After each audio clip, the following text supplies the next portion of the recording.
So this first video, I am going to show you guys how to do the wingless method. So I have my wingless clamp here. So this one does not have any additional extensions off to the side. So this one is wingless. This one is demarcated by a W. Why they designated wingless as W, I don't know. But anytime you have a W located here on the clamp, that means wingless.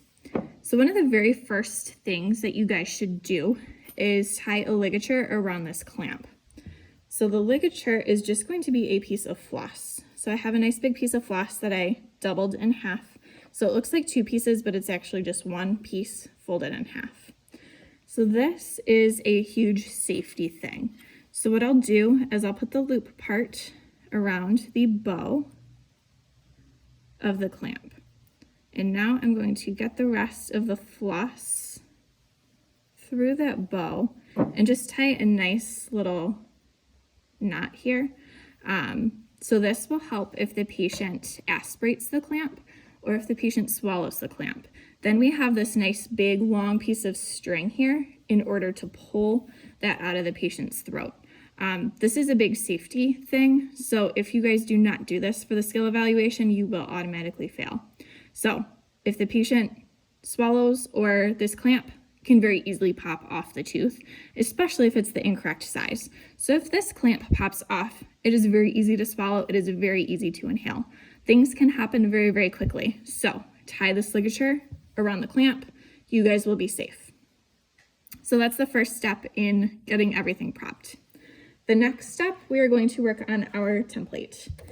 So I have our template here. We have maxillary and mandibular labeled. I have my piece of dental dam ready to go.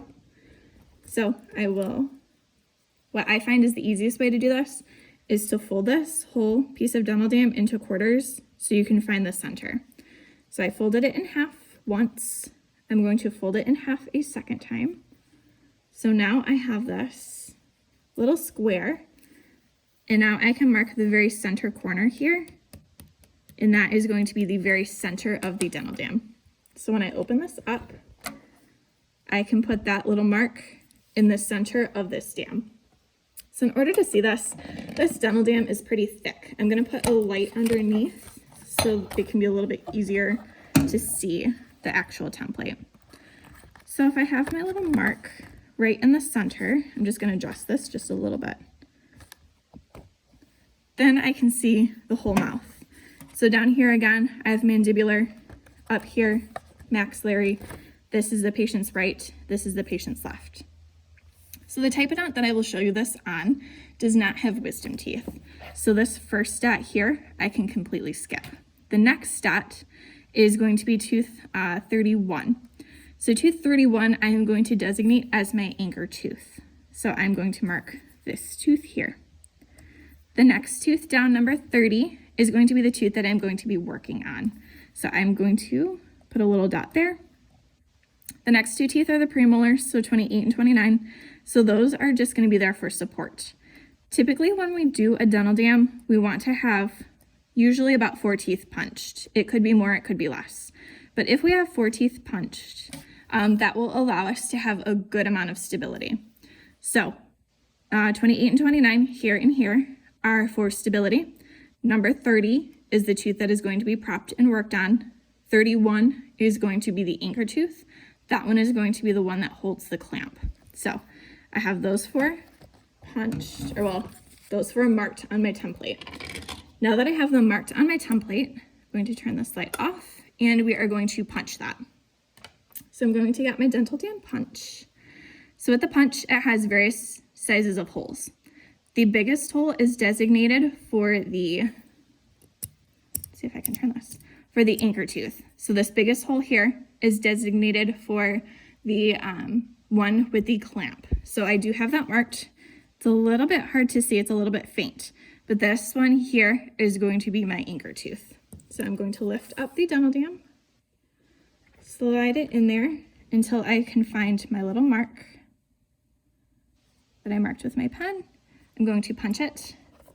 One really good method is to flip this over, pull that through to make sure that you completely punched it. If you don't completely punch it, it'll leave a little piece there and you can have a risk of ripping the hole down. So now I need to go down one. This next hole is going to be for molars. So this one is going to be tooth number 30. This is the tooth that I am going to be prepping. So we are going to slide the dental dam all the way through. I find my mark, I punch, flip it over, pull through. So we got 2 holes there. The next one is going to be designated for premolars. So this one is going to be for the next 2 teeth, because the next 2 teeth are 28 and 29, which are premolars.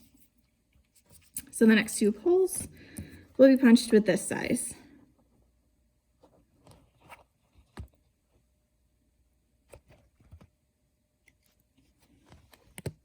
So pull through. Since I'm here, I can just go in and do that last one. All right, so now I am going to lay this out here, and you can see that there are 4 holes left. So now we are ready to go ahead and start to place this dental dam on the patient. So now I'm going to grab my camera, come over to my Typodont here. Sorry about the production of this video, not great, but I can at least show you guys how to do this. So now I have my dental dam forceps and my clamp for the wingless method. It's a little tricky. Sometimes students don't like this one. I have my clamp, my forceps, my ligature. This one I'm going to place on tooth number 31 because that is the tooth that I've designated as the anchor tooth. As I place this, you want to make sure that it's nice and stable, that it's not going to move. You have your ligature hanging out. Next step is the tricky part, the part that students don't enjoy. So this is where we stretch the dam over the clamp. So I have my little pre-cut holes here. Now I'm going to stretch them. Don't be afraid to stretch them because this is very stretchy. And I'm going to try not to choke my patient, but I will get that dam fit over the clamp. And then the rest of these holes are going to fit around the teeth.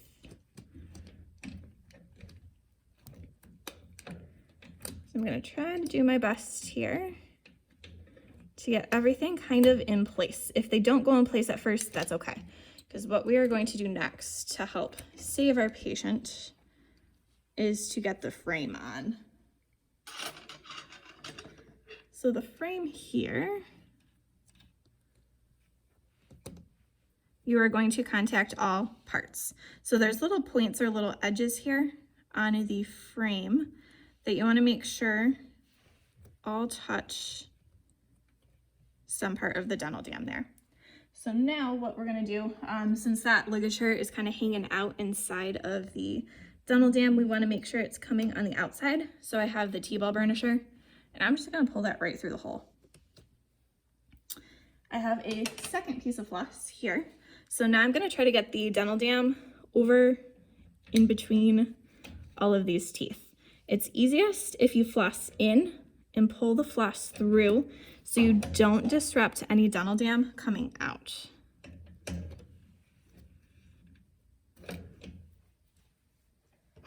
Sometimes the T-ball burnisher is a really great tool to use to help get this in the right spots. And really this is just going to be a lot of manipulation with your hands, your fingers, any instruments that are blunt.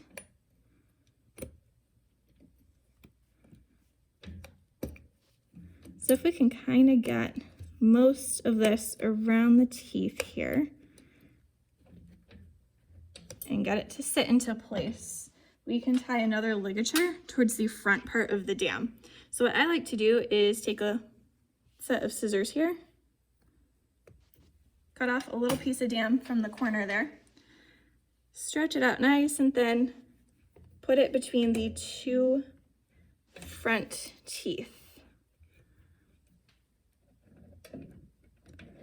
and that will act as the anterior ligature to keep the front part of that dam down. So now we can take our floss and really try to get the rest of that in there. Might even have to double up because this dam is very thick.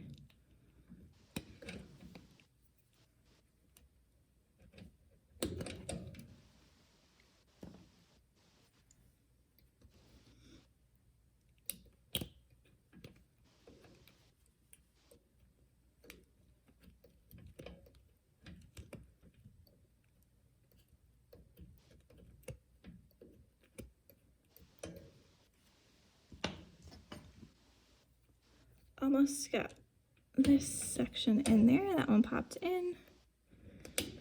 I get that one in there, and then this last contact here.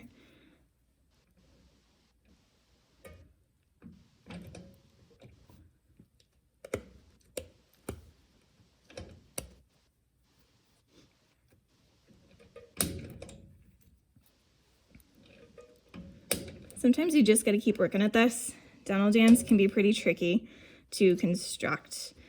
So this looks pretty good. We can take the T-ball burnisher and tuck in any additional dam in between the tooth and the gum line. And make sure everything looks pretty good. So I will get this a little bit closer so you guys can see the final dental dam. So you can see that there's no gaps, there's no holes. It's all sealed off really nicely, so the patient is fairly comfortable. They're numb, so they don't really notice too much. And then the procedure can occur. So after the procedure is over, we can remove the dental dam. One of the very first steps to removing is to take this front ligature off, and also to suction any debris out of the dental dam. We want to make sure that we suction anything out because if there's amalgam pieces or any pieces from the procedure, we just want to make sure that's gone so nothing falls into the patient's mouth. Next, we are going to take our scissors. We're going to try to pull the dental dam towards us. Get your finger underneath of that so we can protect the patient's gum tissue. And we're going to cut the little septum between the tooth and our dam. So we'll cut here, make sure that's all nice and loose. Next, you're gonna pull from the lingual in order to get any pieces of dam unstuck. Now, we're gonna take our dental dam forceps, get our clamp hooked up and secure. Now we can take this all off in one nice piece. We want another piece of floss here so we can floss the contacts of the teeth. We're gonna check our dental dam to make sure that there's nothing missing or nothing that could be stuck within the patient's mouth. So I flossed the contacts in between the patient's teeth. Next, I will show you guys the dental dam off of the frame. So check the dental dam here. It looks like there's nothing missing, so we don't have to go in and search for anything. So that one is the Wingless Technique.